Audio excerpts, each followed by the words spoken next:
The President of the Republic, His Excellency President Cyril Ramaphosa, the Premier of Eastern Cape Province, Premier Oscar Mabuyane, and the nation at large. It is with a great sense of humility and duty that I briefly share my thoughts with you on this auspicious occasion as we commemorate the 2021 Human Rights Day, and I'm equally delighted that momentarily I shall have the honor to invite His Excellency the President to address us. Before his address, however, I thought it would be necessary that I remind all of us about what brought us here in the first place. In other words, we must understand the historical context behind the commemoration as well as the bigger goal of cohesion and national unity we seek to collectively achieve through the commemorations such as Human Rights Day. It should not be forgotten that the genesis of Sharpeville anti-pass protest of 1960 was part of and also had been inspired by the broader liberation movement's leadership collective of the time, as evidenced by the Defiance Campaign launched late in the 40s. The Defiance Campaign was a mass mobilization effort across society against all unjust laws, inspired by the rise of the National Party to power in 1948. The Pan-Africanist Congress of Azania on this day in 1960 was just simply adding impetus or traction to what had been hatched already at the launch of the Defiance Campaign. As we all know, what was meant to be a peaceful protest ended up as a bloodbath, with apartheid police opening live ammunition on peaceful protesters, amongst whom women and some children, with no less than 69 meeting their untimely death and a further 180 wounded.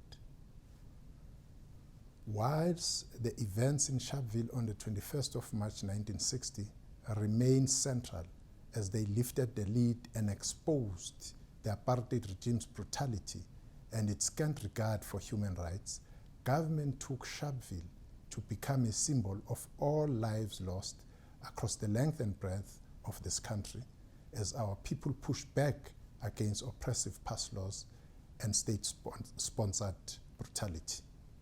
A few examples in this regard spring to mind as a way to also pay a fitting tribute to many unsung martyrs of our struggle for justice beyond Sharpeville, March 21, 1960.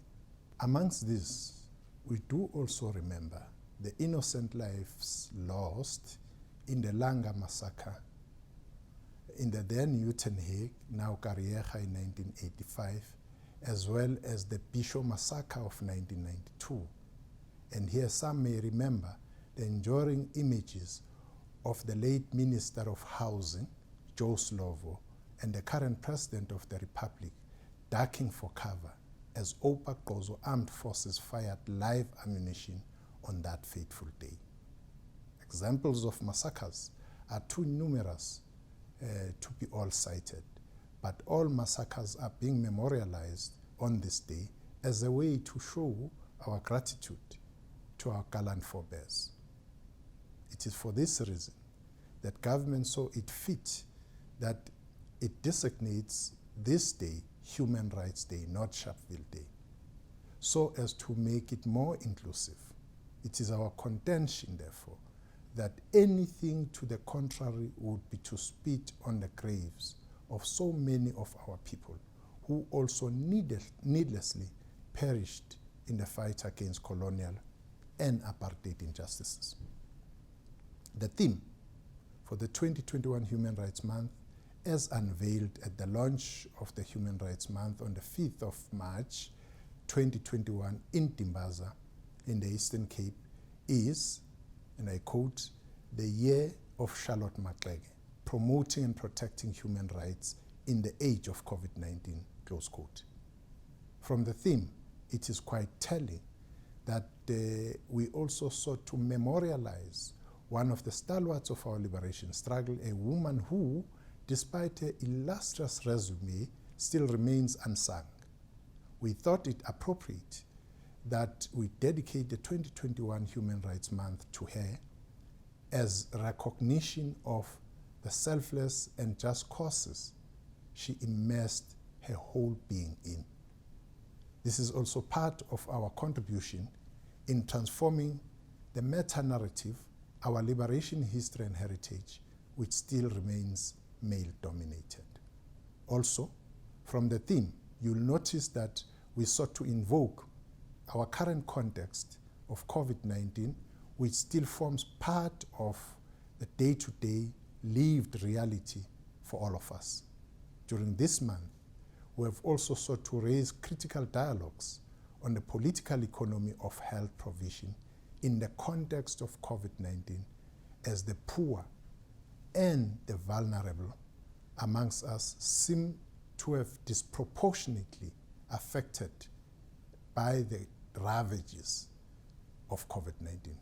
I have no doubt that His Excellency, the President, who is just about to address us, will intimate at this in more details and some of the commensurate government's interventions in arresting the rampant spread of COVID-19, the key public messages around COVID-19 and the spirited effort by our government in the procurement of COVID-19 vaccines.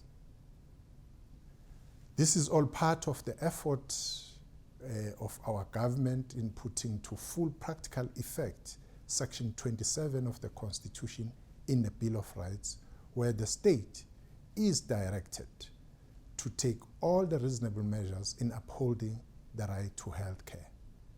With that, it is now my absolute pleasure and delight that I invite His Excellency, President Cyril Ramaphosa, to address us.